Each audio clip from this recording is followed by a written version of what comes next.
أهلا وسهلا بكم في قناة أخبار الويب المغربي. توقيف عميد شرطة متلبس بتسلم رشوة بعد ابتزازه لأحد أطراف قضية زجرية.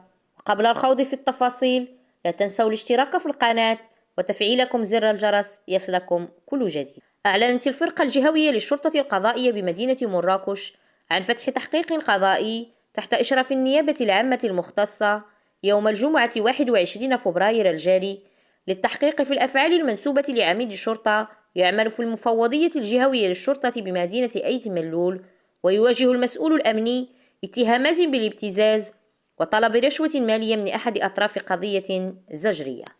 لا تنسوا الاشتراك في القناة وتفعيلكم زر الجرس ليصلكم كل جديد.